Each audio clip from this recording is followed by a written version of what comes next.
एक समय ऐसा भी रहा जब पूरे भारत पर मुगल बादशाहों की हुकूमत चला करती थी। यूं तो मुगल खानदान में अनेक बादशाह हुए, पर हम बात करेंगे बादशाह अकबर की, जिसके दरबार में 9 रत्न हुआ करते थे, जिनके कारण अकबर ने संपूर्ण भारत पर अपना अधिकार जमाया था और अपने मुगल साम्राज्य को खूब शक्तिशाली बनाया था। उन 9 रत्नों में सबसे प्रमुख रत्न राजा मान सिंह को माना जाता है, जिसने अकबर की तरफ से अनेक युद्ध लड़े, जिसकी वजह से मुगल साम्राज्य चारों दिशाओं में फैलता गया। राजा मान सिंह और बैरम खां 2 ऐसे शख्स थे जिन्होंने अकबर की तरफ से कई बड़े युद्ध लड़े और जीत हासिल की।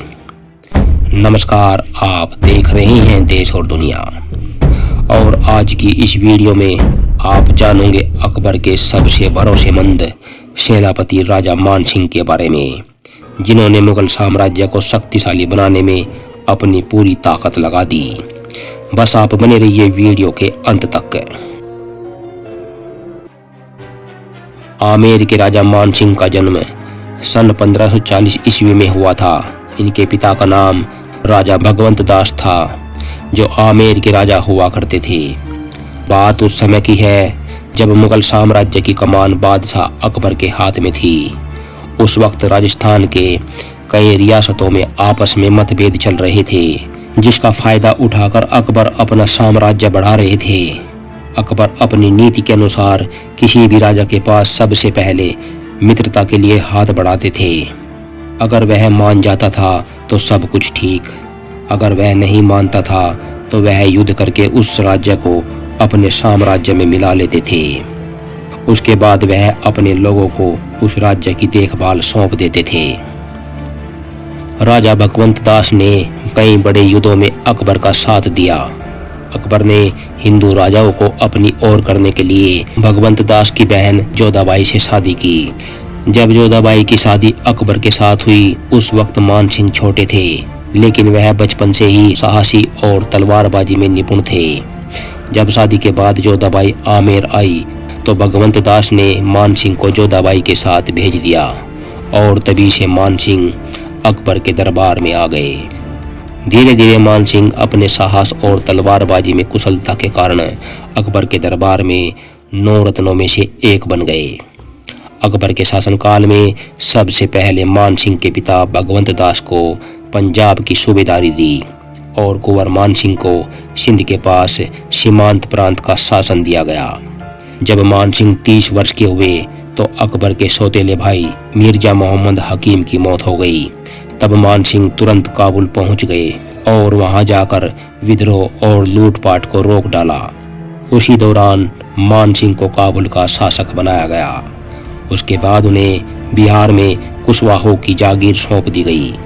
इन्हीं जागीरों के बल पर मान सिंह ने कई युद्ध लड़े और जीते। इन सब के बाद अकबर ने मान सिंह को 5 हजारी मनसब सौंप दिया। कुछ ही दिनों में मान सिंह ने पटना पर अपना कब्जा जमा लिया। उसके बाद मान सिंह ने झारखंड के रास्ते उड़ीसा को भी अपने अधीन कर लिया। मान सिंह ने अपनी प्रतिभा के बल पर कई छोटे छोटे राज्यों को जीतकर मुगलों के अधीन कर दिया। बादशाह अकबर ने मान सिंह से खुश होकर उसे 60 हजारी मनसब सौंप दिया, जो इनकी बहादुरी और साहस का इनाम था। मान सिंह के कारण आमेर ने भी काफी तरक्की की। इतिहासकारों का मानना था कि मुगल दरबार में सम्मानित होकर मान सिंह ने अपने राज्य का खूब विस्तार किया। अनेक राज्यों पर आक्रमण करके जो संपत्ति लूटी थी, उसके द्वारा आमेर राज्य को शक्तिशाली बना दिया। एक समय आमेर को मामूली और कमजोर राज्य माना जाता था। मान सिंह के कारण वही राज्य शक्तिशाली और विशाल राज्य बना।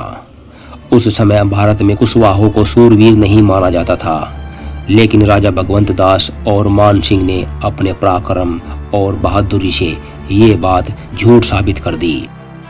उस दौर में भगवंत दास और मान सिंह अकबर के अधीन जरूर थे, लेकिन उनके साथ राजपूत सेना मुगलों की सेना से कहीं ज्यादा शक्तिशाली और पराक्रमी थी।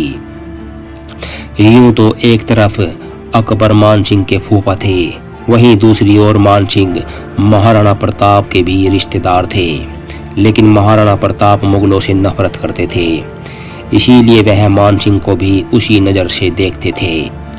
भारतवर्ष की सबसे बड़ी रक्त रंजित लड़ाई हल्दी घाटी का युद्ध मानसिंह के नेतृत्व में ही हुआ था, जो महाराणा प्रताप के खिलाफ था। इस युद्ध में महाराणा प्रताप का ऐसा पराक्रम देखने को मिला था जिसे देखकर मुगलों की लाखों की सेना ने घुटने टेक दिए थे। ये युद्ध सन 1576 को लड़ा गया था। इसी युद्ध में महाराणा प्रताप और मानसिंह का आमना सामना हुआ था।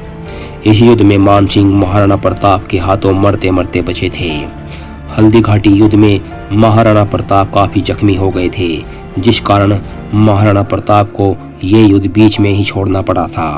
मानसिंह के कारण ही महाराणा प्रताप को लगभग 4 वर्षों तक जंगलों में छिपकर रहना पड़ा। उसके बाद मानसिंह ने उनके महलों में जाकर महाराणा प्रताप के सबसे प्रसिद्ध हाथियों में से एक हाथी राम प्रसाद को लूटे हुए सामान के साथ आगरा दरबार में भेज दिया। लेकिन मानसिंह ने चित्तौड़गढ़ को लूटने की आज्ञा नहीं दी थी। इसी बात पर अकबर मानसिंह से नाराज हो गए और मानसिंह का प्रवेश दरबार में वर्जित कर दिया। ऐसा माना जाता है कि बीरबल की मृत्यु का बदला भी मानसिंह ने ही लिया था। मानसिंह ने धीरे धीरे मुगलिया सल्तनत को काफी शक्तिशाली बना दिया था। जब तक अकबर जिंदा था तब तक मानसिंह को कोई परेशानी नहीं हुई, लेकिन जैसे ही अकबर बीमार रहने लगे तभी से मानसिंह की तकलीफें बढ़ने लगी। अकबर का बेटा जहांगीर मानसिंह को बिल्कुल भी पसंद नहीं करता था। अकबर की मृत्यु के बाद मुगल दरबार में जहांगीर की ताजपोशी कर दी गई। उसके बाद मानसिंह को बंगाल का शासक बना दिया गया। उस समय मानसिंह के पास 20,000 राजपूतों की सेना थी, इसीलिए जहांगीर ने खुले तौर पर उसके साथ शत्रुता नहीं की। कुछ इतिहासकारों का मानना है कि अकबर ने 10 करोड़ रुपए देकर मानसिंह को अपनी ओर कर लिया था। राजा मानसिंह ने अनेक मंदिरों का निर्माण करवाया था, जिनमें से एक वृंदावन का मंदिर भी शामिल है। राजा मानसिंह ने आमेर की भव्यता और सुंदरता को बढ़ाने के लिए भी काफी योगदान दिया। मानसिंह की मृत्यु सन 1614 ईस्वी में हुई थी। राजा मानसिंह ने जितने भी युद्ध लड़े उन सभी में उसने जीत हासिल की और मुगलिया सल्तनत को विशाल और शक्तिशाली बनाया। वैसे मानसिंह के बारे में ये जानकारी आपको कैसी लगी, अपनी राय जरूर दें। फिर मिलेंगे अगली वीडियो में कुछ ऐसी ही ऐतिहासिक जानकारी के साथ। वीडियो में यहाँ तक बने रहने के लिए आप सबका धन्यवाद।